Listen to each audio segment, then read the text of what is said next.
All right, guys, welcome back to a very special edition of the Lockdown Lowdown. My name is Alex Pope. I'll be your host tonight, and joining me, as always, is the incomparable Mr. Andrew Stupart. Always ready to chat it up with you, buddy. Excellent. And we have a very special guest tonight, all the way from Cochrane, Ontario, a very special place. Most people probably haven't heard of it, but it's Northern Ontario, where they do speak a little bit of French up there. And we have a very special gentleman by the name of Jean-Francois Brisson. And his specialty is bilingual stand-up comedy. He's a writer and performer. And he's also the co-chair of the Timmins Comedy Festival and the Northeastern Ambassador of the Canadian Association for Stand-Up Sketch Improv and Improv Comedians. So the reason that we invited you on tonight is because you have a little bit of expertise in the world of stand-up comedy. And I'm sure our listeners have not been hiding under a rock. They know that probably the biggest event in stand-up comedy probably ever to happen just happened a couple nights ago at the Oscars. Will Smith stood up mid comedy routine from Chris Rock and basically slapped him in the face. So we're really happy to have you on board tonight there, John, just to hear your perspective on it. Thanks. It's great to be here. Excellent. So yeah, we're just gonna start off right away and just jump right into it. Let's see that clip that went viral around the world. I think right now this one has 4.3 million views. Wow. Unbelievable. More than the actual Oscars themselves. Oh yeah, no question. Let's go ahead and play it. Jada, I love you. G.I. Jane 2, can't wait to see it. All right?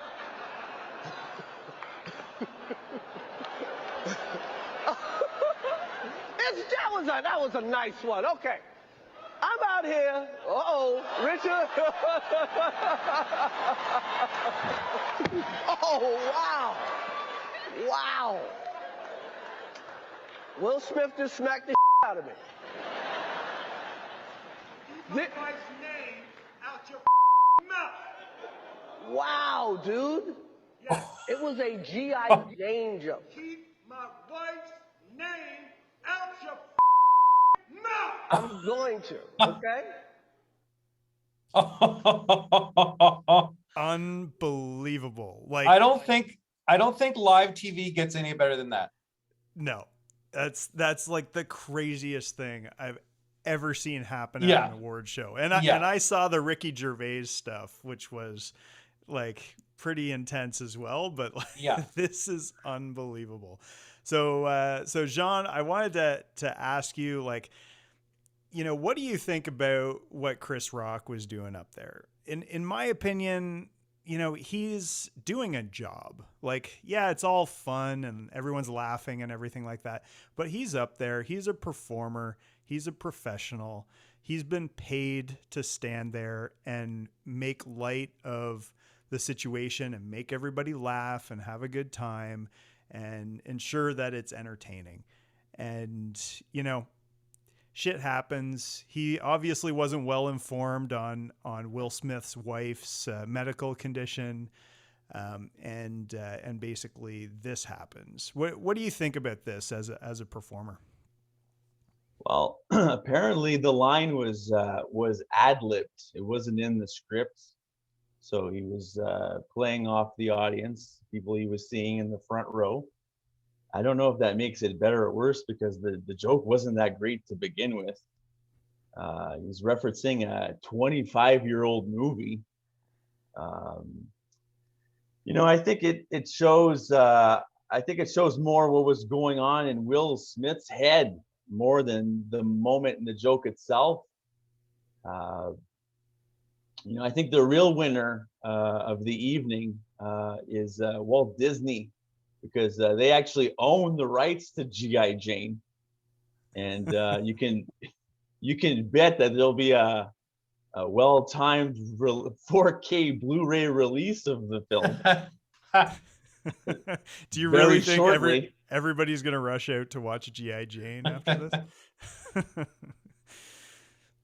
Did he know that she had alopecia? Did he not know?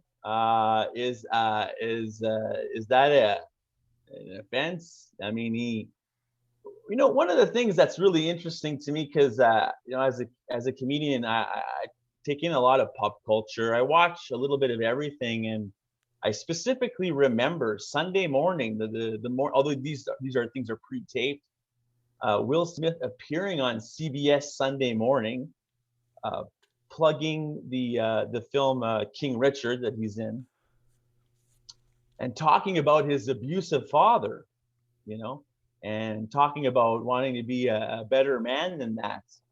And probably less than 72 hours later, he's completely stealing the spotlight in the worst way possible from a lot of other pictures that are there. Let's get straight about what the Oscars are.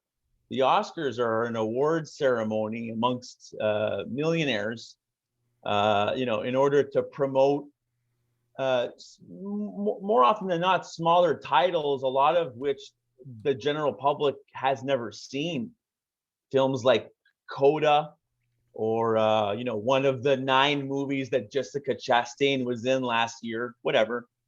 And by doing this, not only was it physical assault on a comedian who's there doing his job, taking very light jabs, but he really soured his own Oscar win, and really put a damper on the whole evening, and took away what should have been a special moment for the other Oscar winners, in order to promote their films.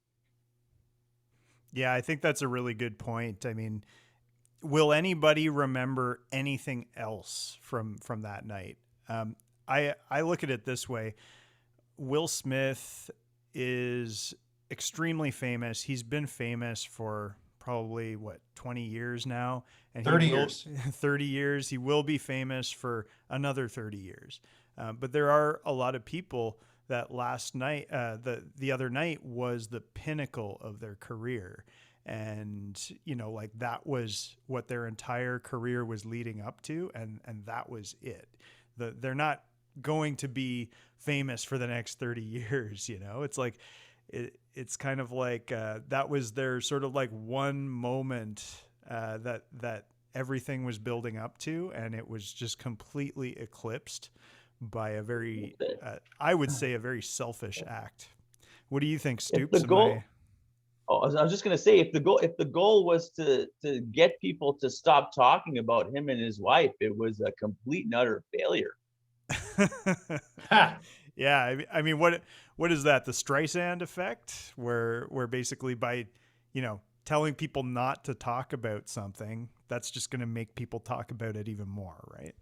So yeah, when I say this, the Barbra Streisand effect, at one point, there was some photographer, I don't know if it was like a calendar or magazine, was taking pictures of like mansions along the waterfront, and she got like super pissed off that her mansion was in one of these pictures, and she sued him as a result of that. And when everybody found out, everybody of course went to go look at this picture and to go see where she lives, and it drew like way more attention.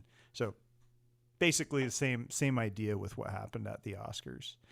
Stoops, what are your thoughts there? Was he an honorable man standing up for his woman, or is this, not very becoming of him? So I'm going to have to agree with some of the observations that you guys have made so far this evening.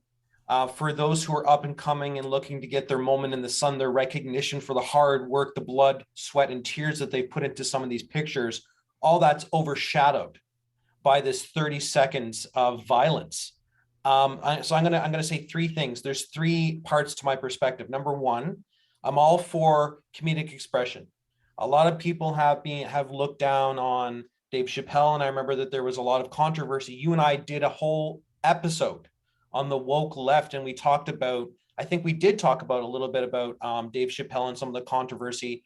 But what's different there is that that's a Netflix special, and you know what you're getting into, right? And people can choose whether or not they want to watch that Netflix special. And I'm all about, you know, crossing boundaries, crossing lines, you know, expression. Comedy is a form of expression, right? I've dabbled, not to the extent that John has, but I've dabbled in improv and stuff like that. I've been on the comedy scene, even at an amateur level in Toronto. And so, you know, it is a form of expression. But I think what we have to remember about the Oscars, it's not stand-up comedy. Yes, Chris Rock is a comedian, but the Oscars is an award ceremony, right? And so having some light-hearted stand up in there, maybe even a couple tasteful jabs is fine. Picking at someone because they have a disease that causes them to go balding in a general programming, like an award show that's supposed to be for all audiences, was crossing the line in at least in my perspective, and hear me out. So I think that Chris Rock took it a little bit too far. And if this was his own comedy special, make whatever comments you want. But given the context of this event, I don't think it was necessary for him to go for that one extra jab at Will Smith's wife, especially about a disease that you cannot control. Number one. Number two, I think that I admire Will for his passion when it comes to protecting his family and his drive to protect his family. What I don't respect is someone who turns that into a physical act, right? There's other ways he could have addressed the situation, but he just in a moment of impulse, he committed an act of violence.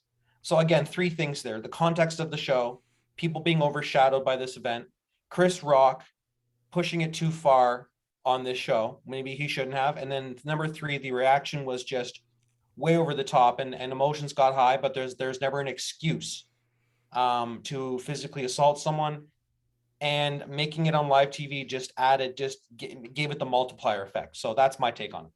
Absolutely. But I have to say, when it comes to the alopecia thing, like, I really don't think there's any way that Chris Rock could have possibly known that there was some sort of medical condition that was causing it.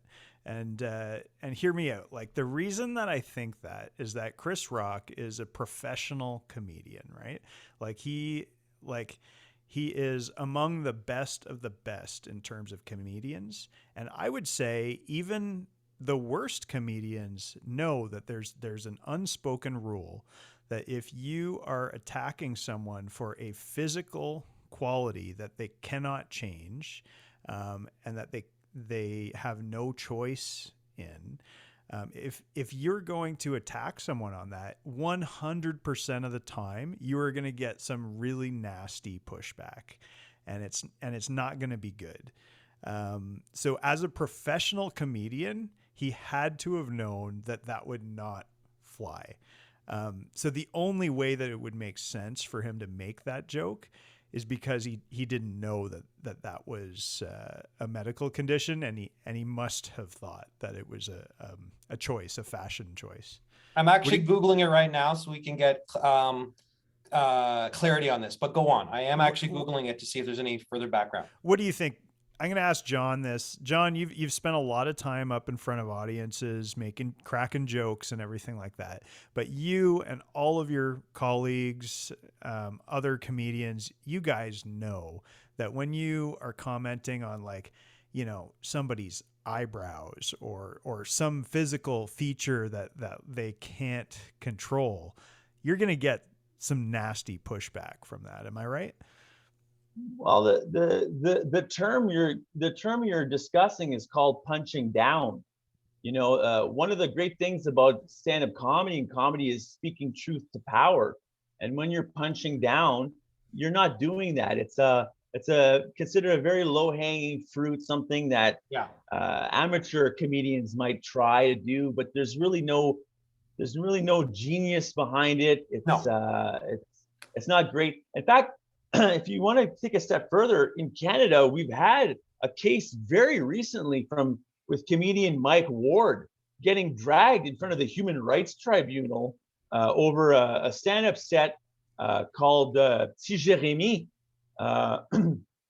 where he basically recorded a stand-up material and profited from it based on his jokes on the physical appearances of a child with disabilities.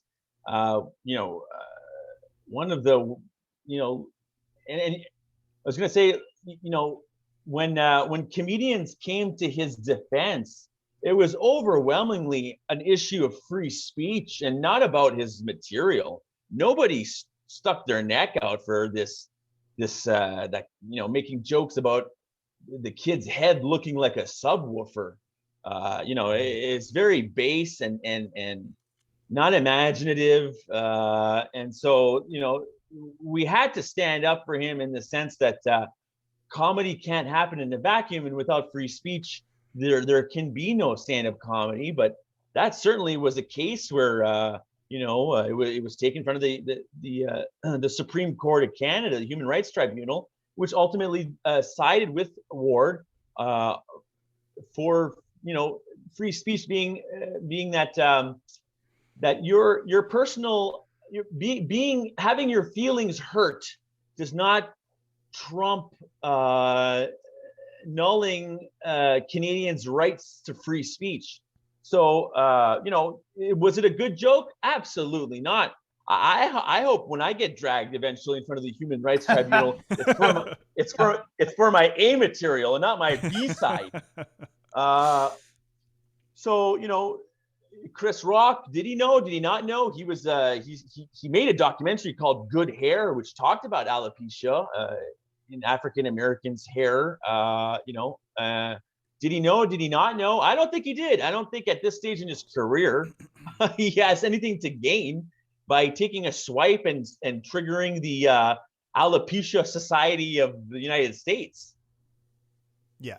I am reading mixed. Sorry, I was going to say, I was just Googling it a moment ago, and I was reading mixed things. There were, in the 30 seconds, I had to look at 2 pop culture magazine articles on Google. One was saying that he did know, and one was saying he didn't. So I don't have a definitive answer right now. But the fact is, she's married to a celebrity, and it's been public knowledge. So what I can tell you in the 30 seconds of Googling that I just did on my smartphone is that she has opened up about it publicly. So I would say that if Chris Rock knows Will Smith and he's in that circle of comedians, no matter how large or small it may be, there's probably a chance he knew about it. But to John's point, I also know about that case that you talked about in front of the Supreme Court. And again, it's this low-hanging fruit, and it just kind of makes you feel a little bit icky, right? Like when I was taking improv courses and lessons at the Black Swan, which is now called SoCap Theater, on the Danforth, I was instructed by one of the best teachers in Toronto, and he's actually seen some people go up and coming comedians go through Second City. Wonderful guy named Ralph. I don't do it now. I haven't done it for a while, but I had some really fun memories of those comedy days. And one of the rules of thumb is when you're joking about that kind of subject matter, you never mention cancer. That was one thing he said when we were doing this course. You never make a joke about cancer. If anything, if you want to say that you have a disease, say you have scurvy, because that was something that pirates had 500 years ago. No one's going to get offended if you talk about scurvy, right? So I think things like AIDS and cancer, or even in this case, something like pattern baldness, losing your hair, things like that. You have to be very careful about who your audience is and what kind of reputation you want.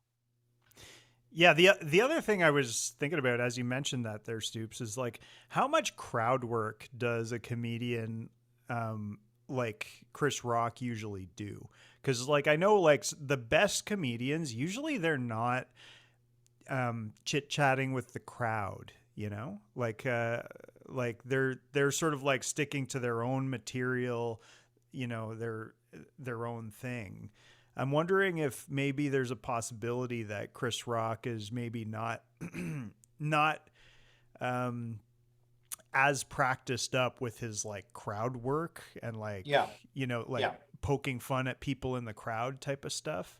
Because when I think about that type of thing, usually that's at like amateur comedy night where the guy, you know, rolled out of bed, forgot to write material, and shows up and I'm just going to chit chat with the crowd and everybody will laugh. You know, it's like kind of lazy stuff. And like the sort of like the top comedians don't really do that stuff on a regular basis. What do you think about that, John? Is that a possibility? Well, first of all, crowd work is one of the most coveted, important skill you can have as a stand-up.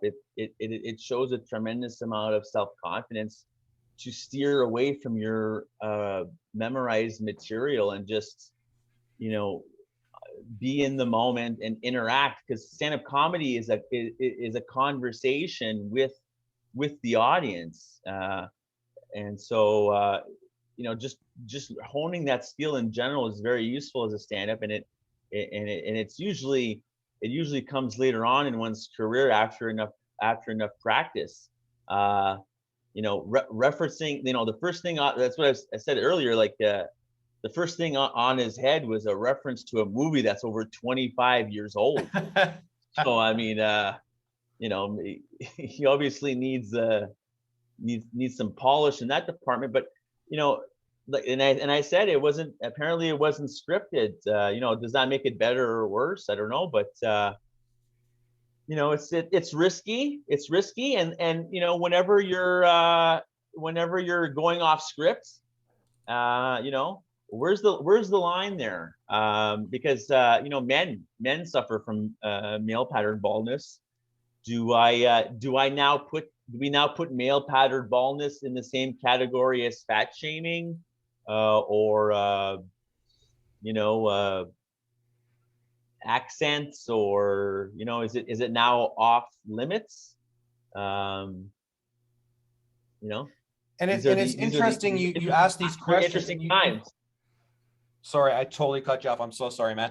Okay. I was just going to say, you asked some good questions there, because I'm going to go back to, well, there's two things. Number one, you know, in high school, I used to do a lot of performing, right? A lot of musical theater, a lot of musical comedies.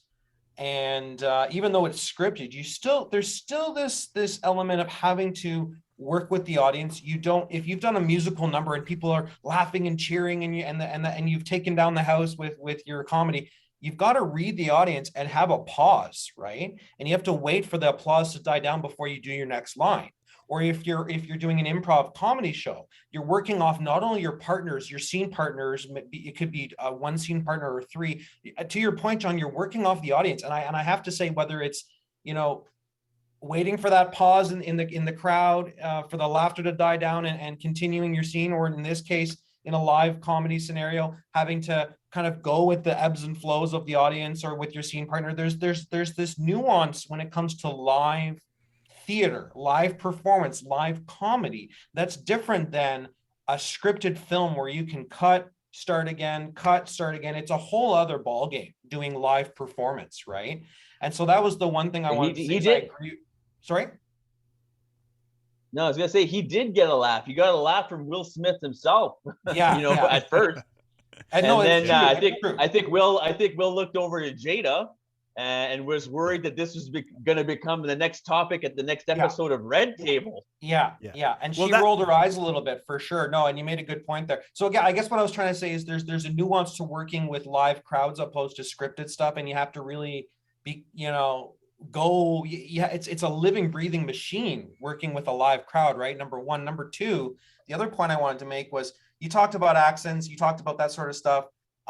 It's such a fine line now, because again, I was one of those people, I watched the Dave Chappelle special, right? And I actually do like a lot of Dave Chappelle's comedy. Am I transphobic? Absolutely not. I'm a very socially progressive person in all ways, shapes, or forms. But does that mean I'm going to like cut off every single comedian that says something a little like that could be considered, homophobic, transphobic, racist, whatever? No, because comedy is supposed to, as I said, comedy is supposed to be an expression. So it's this weird thing where it's like, and because everyone has different triggers and sensitivities, it's really difficult, isn't it? It's really becomes a philosophical conversation. Do you know what I mean, Alpo? Like it's really something that I may find hilarious, you may find extraordinarily offensive. But I guess the key difference here is with live television, the Oscars, that's not a playground for this kind of thing. Okay, leave it for the Netflix special. You definitely don't want to come off as transphobic, and I'm not for that at all. One thing for sure, though, is Will Smith won't hide behind anyone's skirt, whether it's Jada's or Jaden's. I missed it. I missed it. Anyways, I'm gonna play the next clip here. So this is Will Smith 20 minutes after smacking Chris Rock in the face. The Academy declined to do anything about it. There was no security involved in the situation. He sat back down, and 20 minutes later, they awarded him with the Best Actor award. So here's his moment, his shining moment after that.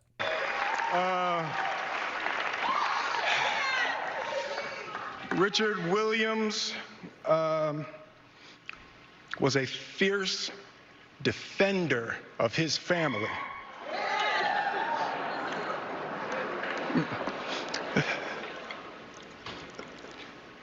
In this time in my life, in this moment, I am overwhelmed by what God is calling on me to do and be in this world.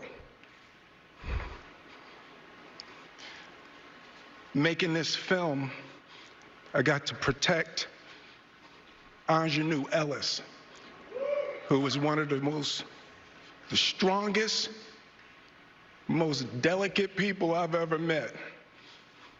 I got to protect Sanaya and Demi, the two actresses that played Venus and Serena.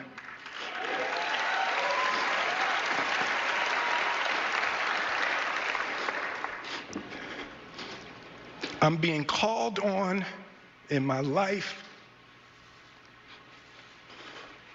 to love people and to protect people and to be a river to my people.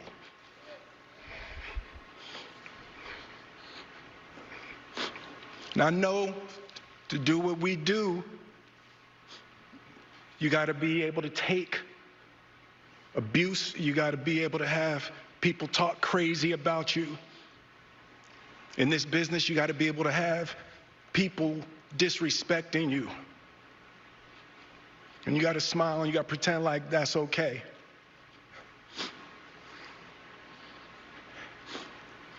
But Richard Williams, and what I loved, thank you, D.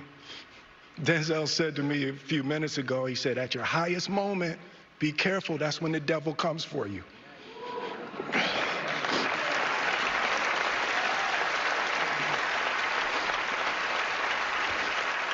You think the band's a little scared to cut him off?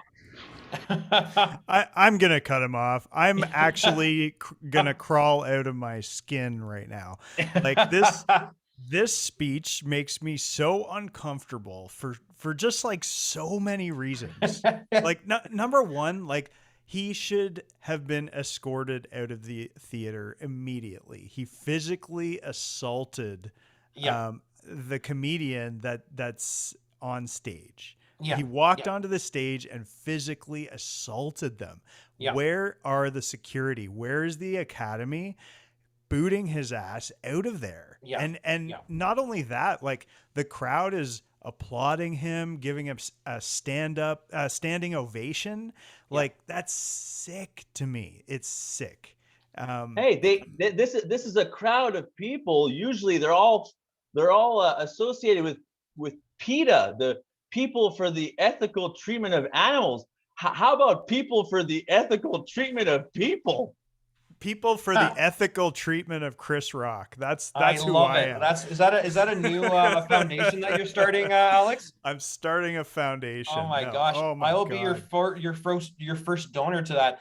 You know what? It's just you can tell in that speech that so can you imagine? So someone has won this award. This is like the absolute apex of accomplishment in terms of being in motion pictures and in this category, right? Like this is when people get this award, this is like the height of their career. I think he's one of four. I think he's the one of four winners for that. I think African American. Exactly. So on top of that, he's one of those four people, like you say, John. That's a good point, my friend. Is that he's breaking barriers as an African American in this category. So even then, there'd be like a lot of emotion. There'd be an emotional response. But then you take the emotions, the anger, the frustration that he was feeling prior because of the Chris Rock incident. Can you imagine the amount of emotion like that he's feeling at this moment? Like you could tell he was like breaking down in that moment. So it was an interesting moment to watch. But yeah, Alex, it does make you feel a little bit uncomfortable because you're like, yeah, maybe you shouldn't be up on stage right now. Maybe you should be cooling off, drinking a glass of water, slapping your face and cooling off a little bit, maybe not in the presence of other human beings. Oh, not to mention the footage from the after party where he's just like, he's holding his trophy, he's dancing, he's singing, like he's just having a great time, like nothing happened. And I realized that that's kind of what his true talent is. Like his true talent is to basically put on a smiley face and just like make the world love him. Right. And he's just sort of like, he's just doing that. He's just putting on that smiley face. Obviously, deep down inside, there's a lot of pain. There's a lot of emotional turmoil going on. So it's just so cringeworthy just to watch him, just play the victim, just faking it, playing the victim. I don't know. It's just awful. And not owning up to it. I mean, he did come out with an apology today, actually. I guess I could read it. So what do we got here? Yeah. So he came out with an actual apology today. But the fact that he didn't even like apologize to Chris Rock at the time or anything, it's just gross. So he said, I think it was on Instagram or Twitter or something like that. Violence in all of its forms is poisonous and destructive. My behavior at last night's Academy Awards was unacceptable and inexcusable. Jokes at my expense are part of the job, but a joke about Jada's medical condition was too much for me to bear, and I reacted emotionally. I would like to publicly apologize to you, Chris. I was out of line and I was wrong. I am embarrassed and my actions were not indicative of a man I want to be. There is no place for violence in a world of love and kindness. I would also like to apologize to the Academy, producers of the show, and attendees and everyone watching around the world. I would like to apologize to the Williams family and my King Richard family. I deeply regret that my behavior has stained what has been an otherwise gorgeous journey for all of us. I am a work in progress. Sincerely, Will. If he had said something like that instead of that ridiculous speech that he just gave, I would totally have felt different about the whole thing. But this to me is like, I don't know, maybe his publicist came to him the next day and said, dude, you are going to lose millions of dollars as a result of this. You need to type up some bullshit apology and send it out there right now. I don't know. Well, he's in the acceptance speech, he's comparing himself to King Richard from the movie. Like, Will, I mean, good point. You didn't actually train the Williams sisters to play tennis. You're an actor. Yeah, you didn't. You didn't actually do those things. Yeah. Will, You were the Fresh Prince. You battled aliens for a while, you know, and now you're here, and you assaulted a comedian over a lame joke, and the hypocrisy of seemingly trying to be a role model when you're clearly going through some stuff, which is normal. We all do. But the dichotomy between those two is just such a crater-sized difference that it makes this very hard to sit through. Stupart, do you think that his apology has changed your feelings towards him? Are you gonna go watch King Richard? Are you gonna bury the hatchet? You know what? I probably wasn't going to watch it in the first place because I'm so far behind on these Oscar movies. It's actually embarrassing how I feel like I've been kind of hiding under a rock when it comes to like being up on all these, current movies, award-winning films. But that aside, I feel that obviously in his position of a A-list celebrity, there was probably some pressure from his publicist, from anyone who works on his image, his team, whatever that happens to be. You think? Mm-hmm. Yeah, no. So yeah, obviously there was some pressure there for him to come through and say something. So obviously there's a staged element of it. But I wonder sometimes in the back of my head, maybe call me naive if you want. I can be a naive person in some circumstances, but I wonder just in the back of my head if there was a grain of sincerity there. I think there might have been a little bit of sincerity. Probably he was pushed to do it though. Yeah. I mean, it's really hard to say, like, you can't read minds. Probably with the amount of like testosterone and just like you're just like, yeah, like the amount of stress that you're under in the moment. Yeah, like it's hard to say like what exactly like his true feelings were about it. Yeah. Maybe he is sincerely apologetic about it. Yeah. I don't know. What can I say? But I really think like, at the end of the day, he is the top of his field. He is one of the greatest comedians of all time. Like, I don't think there's any question he's in the top 10 comedians of all time. What, Smith or Rock? Will Smith. Okay. Like he certainly gets paid accordingly anyways. Oh yeah. And I really think that like, if you are such a great comedian, you should be able to use your words to combat, someone that is maybe being disrespectful to you or your wife. Like that's one of the things that amateur comedians do learn about, is that you have to deal with hecklers. Like you've got to have a few canned lines like that you're going to come back at hecklers with. You got to have strategies to deal with that. And if you're such a great comedian, the fact that you're resorting to using physical violence kind of tells me that you're not really that good with your brain and with your mouth as you think you are. What do you think about that, John? I think, again, I don't think it's that particular softball joke. I think it's the straw that broke the camel's back. And, he really needs to work on his Scientology trauma, his trauma teaching, or whatever because my e-meter was going through the roof on that. And he has very publicly going through some stuff with Jada, and I won't touch that.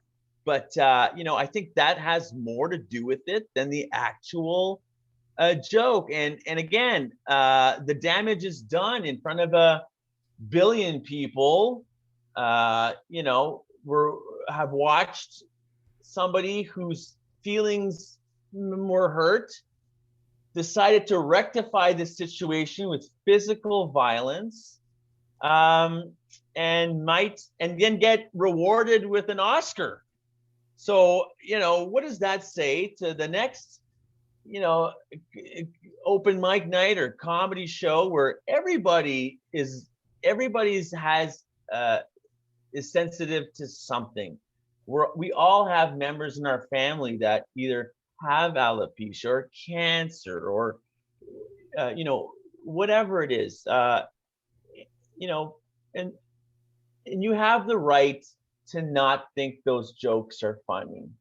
If like Stephen Colbert said, if you really want to hurt a comedian's feelings, or you really want to hurt a comedian, don't laugh, because That's true. the That's true. sting of a punch or slap will fade after a few minutes, but that silence in the crowd will haunt us forever. Yeah. Yeah. You know? I think that Jada had the perfect response. She just sat there and rolled her eyes. Rolled her Like, eyes, yeah. Like if yeah, Will had done the same thing, I think Hey, that would have more than gotten the point across. I've got a line for Will Smith. He should have gone on stage and said to Chris Rock, whenever I'm feeling bad about my career, I just stop and think about yours. Yeah. Oh, Oh, snap. there we go. And Thank you. I want to bring this full And circle those and people who want to say that whole thing was staged, please. One of those guys is an Oscar winner. The other one was in Pootie Tang. Okay, it was a very genuine moment. So I do want to come full circle, because I asked about this earlier, and I kind of want to bring it back and get both of your perspectives, John and Alex, on this one. Again, I mentioned the issue of this being a general audience. I mean, this is not a Netflix special, but so we've talked about context. We've talked about where these comedians are presenting, whether it's on Netflix or a streaming service, a different streaming service, or on live TV, whatever. But I guess the question still remains, like, if cancer or AIDS or alopecia is off the table, is like, and it maybe transphobia is off the table. Not that, and again, I'm very progressive, but even though I'm a progressive person, I wasn't particularly offended by Dave Chappelle. That's just me, because I can separate myself, right? Like, but I guess the question is, like, is a little bit of, like, in certain contexts, is racism okay if you're making fun of, like, someone's accent, but it's done in a way that's funny? Like, I don't, like, where do we draw the line? Is there a line? Like, is and again, it goes back to our conversation about wokeism and the woke left. And Alex, you and I talked about people going back and changing the national anthem, canceling Mr. Potato Head, canceling Pepe Le Pew because he had a racist tone, or sorry, sort of rapey kind of culture to him, this skunk from Looney Tunes. So it's like, where, I don't know, man. I have such mixed feelings about it. Again, I'm all about, like, expression, that comedy should be a safe place for you to express yourself. But I just feel like, I don't know, man. People are very easily But here's triggered. the thing. I mean, yeah. Poor Pepe Le Pew was one of the few cartoons characters with a French accent, so the French community took a lot. I know the French took a hit. I feel bad for you, Jean. Here's the thing, though. Like, stand-up comedy is a purely democratic process. Like, Fair. if you are saying something that is so out of line, that is just completely taboo, people won't laugh. People will boo you. And they're right there. They'll tell you if it's no good. So, there's that element to it too. That's true. If everybody's laughing, and one or two people in the crowd is not laughing, then, well, so what? It's funny. Deal with it. Well, part of the skill, part of the trade is that, are there any sacred cows? And you will see the top of comedians, and we look at them and wonder, because they seemingly are Teflon proof, and can say things in a way that get away with saying things because they found an angle where it was they were able to put sugar in the medicine, and it went down better. I have material in my own set. I certainly have, being French, I have a certain leeway, taking jabs at Catholicism, for the French culture that otherwise, would be very risque for other comedians. And it's sometimes it's something like it goes back to crowd reading. What works in one situation may not work in another, even though it's the exact same joke, setup, punchline, and delivery. So you have to be able to know your audience and find the funny. And it's also it's great to deflate. Humor is great for deflating some of these really difficult things in life. So to find humor in stuff is one thing, but then to be insulted on behalf of other people is where we start to get in the weeds here about what's acceptable and not acceptable. I personally do a lot of topical current event stuff.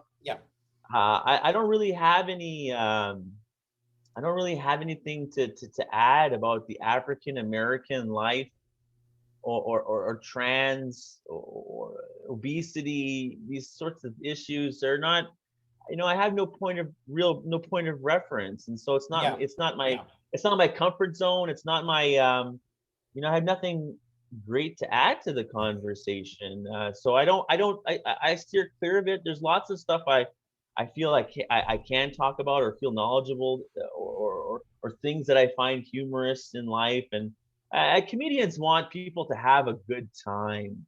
Comedians are there to make the audience laugh. That's our job. Our job is to make you laugh, no matter what kind of audience you are. It's our responsibility to make you laugh. And if we don't, that failure is on us. So I wanted to show you guys a clip. When this whole thing went down, I immediately thought about an incident that happened between Joe Rogan and Carlos Mencia. So it's an unrelated situation, but basically Carlos Mencia was a joke thief. Like it was proven that he was stealing jokes from smaller, less successful comedians. And Joe Rogan basically did a very similar thing as what Will Smith could have done, is he actually went on stage during a Carlos Mencia set and called him out for it. So I thought about that, and I was like, Joe Rogan was able to use his words to basically destroy somebody on stage. And if Will Smith was truly a great comedian that people think that he is, then I think he should have been able to do something similar. Joe Rogan's not even one of the best comedians. He's like a average comedian at best. But I'm just going to throw up this clip here so you guys can see. Good performer. You do very well with other people's shit. I do well with my shit. My shit. It's been my shit. You, by the way. Stolen a joke? No, I've never stolen a George joke. Lopez didn't grab you by your fucking neck and slam you up against the laugh factory wall for ripping off your shit he in did. HBO special? He did. Yes, he did. Yes, he did. But you know what? He did because you're a fucking liar, bro. That's not why. Because you know what? Lopez said me. Give me a hug. What's up? You want me to tell you what George Lopez did? Yeah, you threw you against the wall and he shot me. Give me a hug. I'll tell you what George Lopez did since you want to hear it.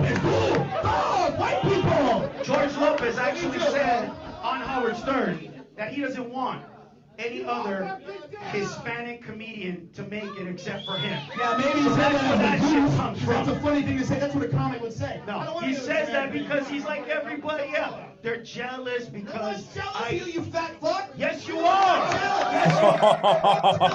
I'm a guy who steals material. I am inspired by other comics. When I saw Dave Chappelle perform here, I went home. I'm like, God damn, I want to write. That motherfucker was genius. It was brilliant. I see you and I go, Just because you did another joke the other day. I saw you do a joke about licking a fucking asshole. It's like licking a battery. I saw a guy do it in Vegas. I go, well, that's where he got it from. The Reverend Bob Levy from the Howard Stern Show. I've never even heard that fucking guy. You like to lift your material and then comes once in time your material when you don't have anything about the subject, so you take other So, you know what? Over and over again. I don't want to attack. That's not true. You're a great performer who likes people's shit. So I'm just going to say, like, Joe Rogan is a physically powerful man. Like, he knows jujitsu. He's all about the UFC and everything like that. He could have absolutely like knocked that guy out, but instead he was throwing verbal punches, and what he did there was so much more impressive. I'm not saying that exact situation would have worked for Will Smith. I'm not saying that at all. I'm just saying like he used his words to basically destroy Carlos Mencia's career. I'm sure that Will Smith could have done something to, defend his family or whatever, without actually, hitting someone. What do you? I was going to say, one of the most renowned joke thieves of all time was Milton Berle. So, where there's some confusion about joke theft is that there are hacky jokes that seem to have been around forever that get recycled by people, who might, repeat jokes. And then there's actual joke theft where you're stealing somebody else's material, which is by far the worst crime to perpetrate in the world of comedy, next to sexual assault, of course. It's probably much more satisfying. Isn't it much more satisfying to watch somebody get taken down with the wit than with the fists? The pen is mightier than the sword. Or do we want to go back to the old ways of dueling it out with pistol fights? Fights, not 12 steps, gentlemen. Yeah. No, you guys make some good points. I think one of the things that I want to say here is that nothing is new. Whether it's comedy, stand-up routines, sitcoms, dramas, science fiction, whatever, there's nothing really new. What we're doing is we're recycling things. Now, if you're stealing someone's bit, stealing their routine line for line, that I would categorize as theft. So if I see a comedian that I look up to, and I go to a local comedy bar somewhere, some hole somewhere in Toronto, and just basically copycat the routine, well, I'm kind of a douchebag. But if I say a joke that's been around forever and I put my own spin on it, that's a bit different. So I think it depends on the context. But I mean, look at what's happening in Hollywood. Look at these remakes, these reboots. Like remaking stuff is not new, right? Sorry, is not something that's it's. Sorry, what am I trying to say? Remakes and reboots have been going on for a while. Like it's really hard to come up with an original idea these days because pretty much everything's been done. I didn't want to distract from the topic too much. Obviously it's a completely different situation there, but the point at the end of the day, like John was saying, is like, it's so much more satisfying, to see a comedian take somebody out with their wit. And, for sure. If he was really deserving of the best actor award, he should have been able to do better than that. For sure. Anyways, I wanted to show. Can I share? Go ahead. Can I share a quick story?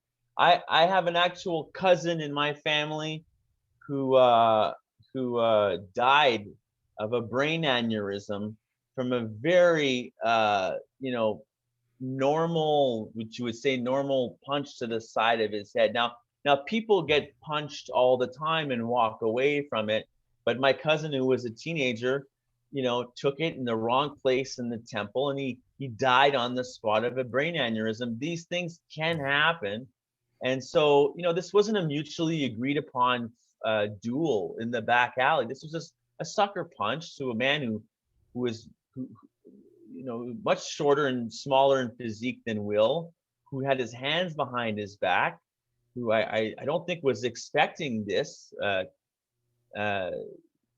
this slap, and we can talk about was the slap hard or not, but that's always a fear, like a fear or an unthought of consequence of starting with physicality as opposed to using one's words. Yeah, it's very true. I mean, we see people punching each other in movies and television all the time. It's like you don't realize that when a real bar fight breaks out and someone punches another person, like, sometimes just a simple punch is enough to do it, and it can end somebody's life. Yeah, so that is another thing. Like, obviously, Will Smith was not in a frame of mind where he's thinking that far ahead, but yeah, like, anybody that is reacting to this thinking that Will did the right thing and you should honor your family by physically assaulting people that disrespect you. And there are a lot of people that are saying that right now. They're currently in prison because they can't control their emotions. I've seen people just on my Facebook feed, just people are like, no, Will was totally in the right. Chris was out of line, and he it's like, yeah, man, like, there's a lot of people. What's the old-fashioned idea of like defending the honor of your woman? Like, what are we, like, in 1950s? Like, I'm all for that. I don't think that. Yeah, like, but the problem with that, ladies, is the kind of guy who resorts to physical violence to start usually lashes out at his wife and kids as well. That's true. It's a hard switch. It's a hard switch to turn off. That's a really good point. And point. When I saw this happen, I'm like, the fact that it's such a knee-jerk reaction for him actually makes me scared for his family. Like, because I was raised in a home, like, my dad was the most even-tempered person you've ever met. Like, he never raised his voice throughout my entire childhood, let alone raising a hand. So maybe that's just the house that I was brought up in. But, like, I come from a background where violence is not the way that you solve anything. You were never spanked a little bit? Not even, man. Like, okay. That's why I'm such an asshole now. I gotta admit, I'm not gonna, one of my parents, I used to get spankings once in a while. Okay. And I think it was like one of those things, like, if this happened now, like in 2020, 2021, like, if you heard about a parent doing this, you would, like, give them the look of death and fucking call social services and get their kids taken away. But I feel like back in the 80s and 90s, like, it was somewhat still socially acceptable to, like, lightly spank your kid. I'm not, like, talking about throwing them up against the wall and, like, whipping them with, like, the wooden spoon, like back in the 50s, like what our grandparents used to do to our parents. But, like, for me, if I give one of my parents some lip, I won't say which parent it was, but if I gave one of my parents some lip, there would be a little bit of spanking. Nothing to, like, to give me a bruise, but there'd be, like, a little bit of bum slapping going on. I'm just saying. And you know what? A little bit of planned and measured discipline. Like, okay, if you do this, this is what will happen. And, like, and you're, like, fully aware of the consequences of your actions before they happen. That's one thing. And at a very, like, low amount of pain is being delivered. That's a completely different thing from somebody lashing out emotionally. And you might want to be careful though with the physical abuse of your children. If you're not careful, So I'm not saying. So let me clarify. If you're not careful, they might grow up to become stand-up comedians. If I could push back for 1 second on the Young Turks. I saw earlier there was a correspondent who was insinuating that if somebody had insulted Tom Hanks's wife and Tom Hanks had gone up on stage and slapped, that there wouldn't be this kind of outrage. And that that to me was just a mind-boggling comment on TYT. I don't know where that comes from. These people are social justice warriors that are race obsessed. If I had seen the same scenario and it was Tom Hanks, I would have been prone to think that maybe he needs to spend a little more time in isolation on Castaway Island. But that's like hilarious. it's kind of funny to watch people commenting on that, because this is a story that has nothing to do with race.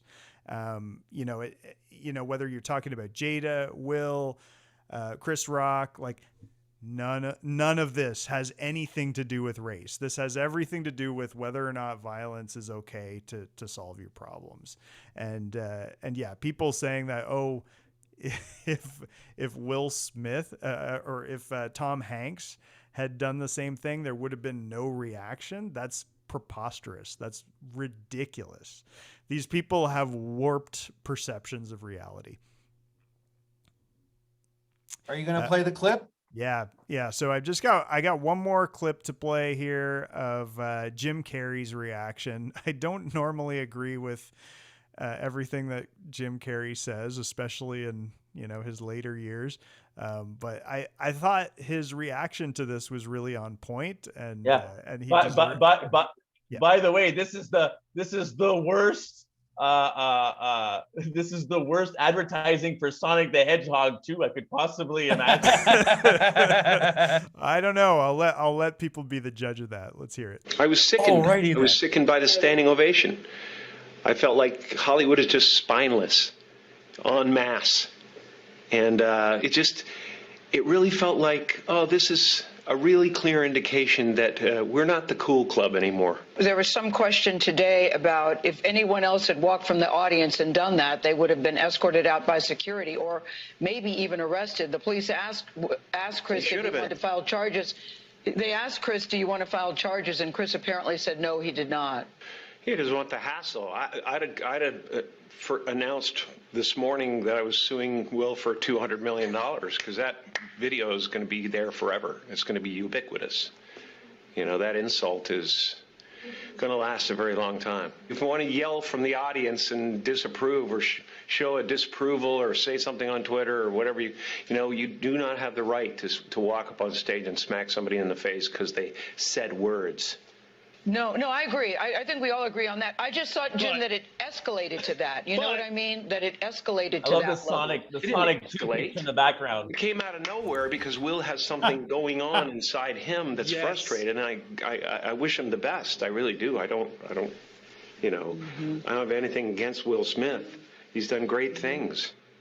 But that was not a good moment. It cast a pall over everybody's shining moment last night. A lot of people worked really hard to get to that place and to have their moment in the sun and to get their award for the really hard work they did. And it is no mean feat to go through all the stuff you have to go through when you're nominated for an Oscar.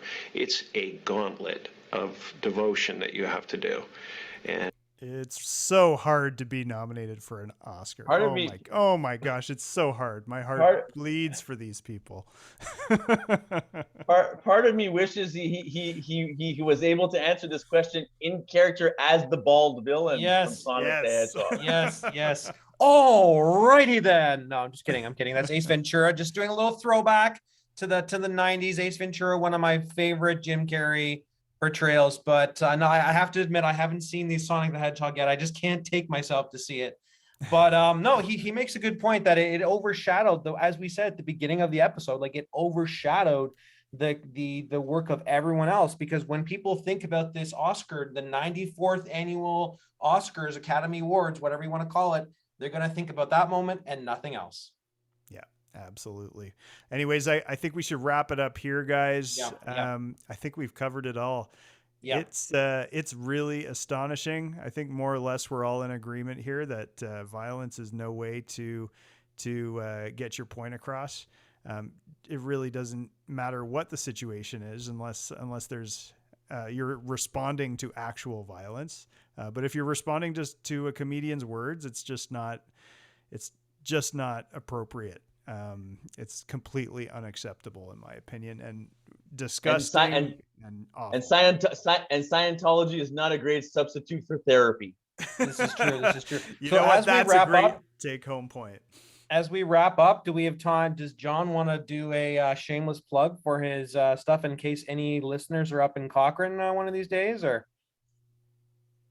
Yeah, if you feel like getting slappy, physically abusive, you can find me at the Timmins Comedy Festival, April 28th, 29th, and 30th. We've got a string of shows we're excited about with Tyler Morrison, Mike Bullard, and a plethora of other comedians. And yeah, you can find information for that on our Facebook page of Timmins Comedy Festival. Mike Bullard. Awesome. That is a name that I haven't heard in a long time. I remember that that terrible late night show that he used to do. Anyways, maybe it's just me. I think a lot of other people liked it. But anyways, thank you guys for joining us tonight. It's been a riveting conversation.